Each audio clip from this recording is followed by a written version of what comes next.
Hello, Arizona. Welcome to the Lawgitimate podcast with Mike and Rochelle Poulton. We are attorneys at Poulton and Noroian, PLLC. We're a Phoenix law firm that helps local businesses. And today, our show is a quick one, and we're just going to be covering the business moment.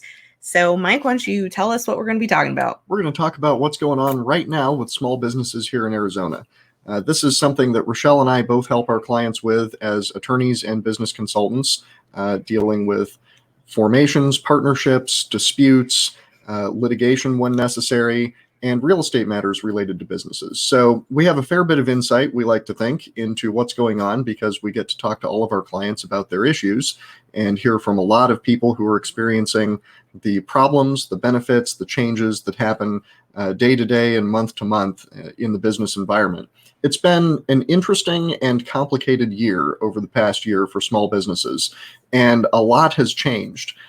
Being able to adapt to those changes has been very important for small business owners. And we've seen a lot of new people starting up different ventures over the course of the pandemic, and especially as we come out of the pandemic and business returns to a flourishing, bustling hustle like it normally is here in the Valley, and perhaps even more so than normal in the last few months. The real estate market's going crazy. Restaurants are doing extremely well.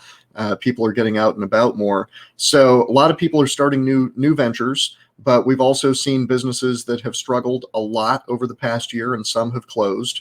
So Rochelle and I get calls all the time from people who are struggling with a business that didn't do that well during the pandemic, or a dispute with partners, things that have not gone smoothly. And one thing that comes up regularly is that it's important to start your business activities with the end in mind. Start with the end in mind. That doesn't mean that you plan for failure.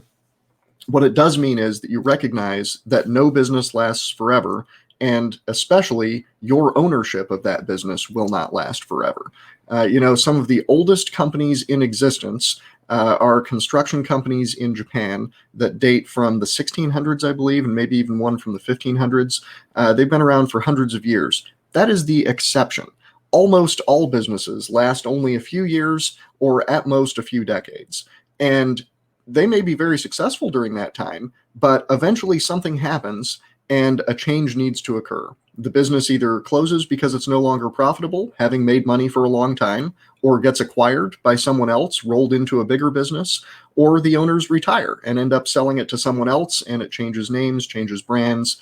Things happen. There's a constant flux. No businesses stay the same forever. So you need to know from the beginning what your plan is. That's right. Plan for the end. Like, do you want to retire? Do you want to sell? What is your goal? What is your exit strategy for your business? Because you absolutely need one. And not just what your desirable exit strategy is, but what are all of your other exit strategies, contingency plans for if things don't go the way you expect. You got to plan for success and you got to drive for success, but you also need to prepare for the possibility that things won't go quite as you anticipate. That means that you start things off with proper formation and written, clear, understandable agreements with your partners. Everyone who's a stakeholder in that business needs to know what their role is, what they're entitled to, what they are not entitled to, who controls what, who does what, how people get compensated.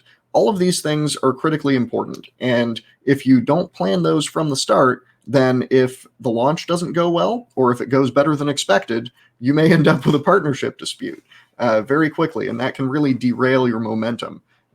It can distract you from the core activity that you need to be focusing on as a new business owner. So start with the end in mind, and plan for the unexpected. Nobody anticipated this pandemic in advance. Nobody could have expected that we would have businesses closed, that we would all be wearing masks, that people would be keeping physical distance from each other. And man, that sure wreaked havoc on a lot of industries. So businesses that were flexible and able to adapt quickly to a new way of doing things, restaurants that switched quickly to doing takeout, that accommodated the new restrictions and managed to keep revenue going, keep their staff employed, keep their brand out there. Even if they weren't making a profit, restaurants that kept their brand in front of consumers throughout the pandemic were positioned to lightning quick pick their business right back up as soon as they had the opportunity to reopen. It's been very important for those that have succeeded, and the ones that didn't succeed. Often there are some things you can point to where there were opportunities to adapt more quickly to the changing environment that perhaps could have given a better chance at survival. Being able to adapt in business is really, really hard. It is very hard. No one really knows what they should be doing, but hindsight is great. So when you're in a business and you're moving forward, and it doesn't really matter what hurdle is coming your way, business has hurdles. Sometimes it's a pandemic. Sometimes it's, an influx in payroll costs. Sometimes it's a change in the law.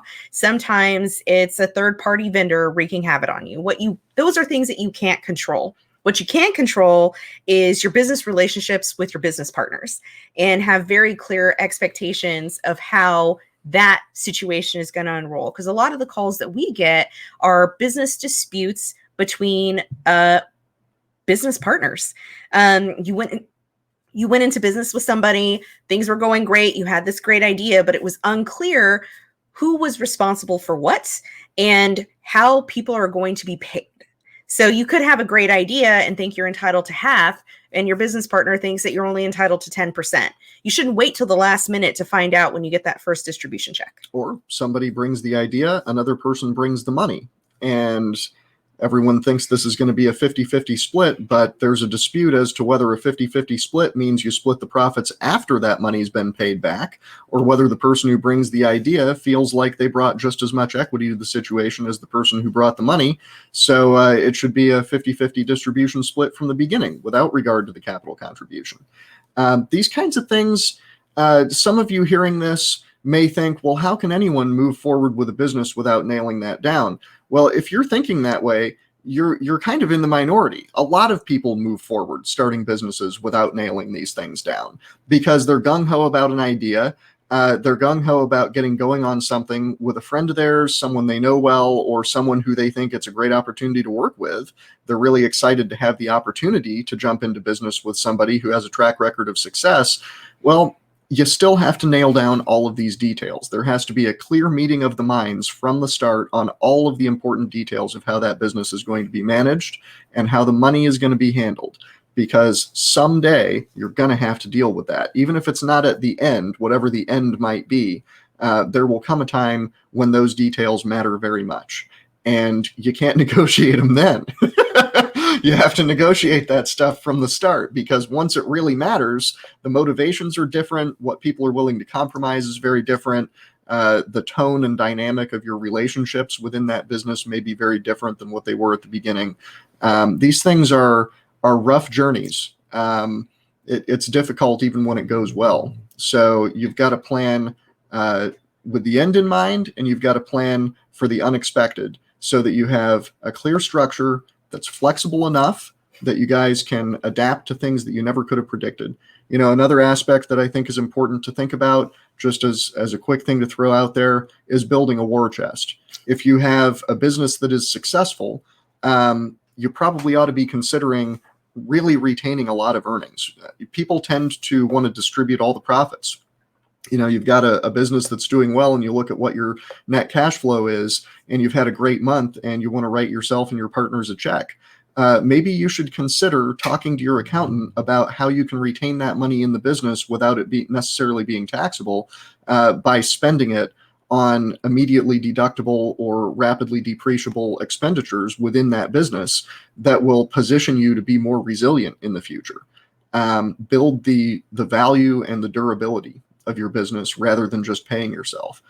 Those are investments that are worth making, just like investing in good equipment, investing in good marketing, investing in all the other things you got to invest in.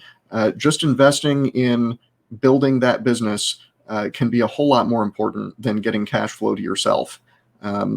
That's how you really position yourself to survive something like this unexpected pandemic. And this is what lawyers are for. Yes. This is why you want to consult with a business attorney when you start. People are like, I'm afraid to talk to lawyers. Lawyers are expensive. Well, lawyers solve problems, especially in this area. The whole point of consulting with a lawyer and getting them involved from the beginning on your structure is so you have a relationship with someone who knows what's going on in your business, that knows kind of what your goals are, and can at least help guide you through the process so you don't run into these traps. Whether you're just now starting out and need help with formation, or you've been in business for a while and you're hearing this and saying, oh, I need some help. Wherever you are, this is what business attorneys are for, and this is what we do. Absolutely. And yes, we can be expensive. You're looking at spending some money to get good advice and really have somebody like us dig through the details of your situation and understand it well enough that we can provide more than just boilerplate. On this show, we talk about a lot of generalities, and a lot of the advice that I'm throwing out there is very general. You need specific advice for your situation, not just overall platitudes and tidbits about being a business owner. You need somebody to look at exactly what's going on with you and your partners, with your business, with your cash flow, with your debts, your assets, and come up with the best approaches and the backup approaches so that you have a clear understanding of what your options are, exactly where you stand, and where you can expect to go in the near future. That's the service we provide. And yep, it can cost some money, but it's generally worthwhile. The whole point of our services is to add value that's greatly in excess of the cost. That's why we justify the fees that we charge. So we look forward to hearing from you, hopefully. That's why we do this whole podcast, right? So thanks for listening. You can find us online at www.PNLaw.pro. That's P like Paul, N like Nancy, LAW.pro. Or just give us a call. Sammy will answer the phone. That's 602-427-5613.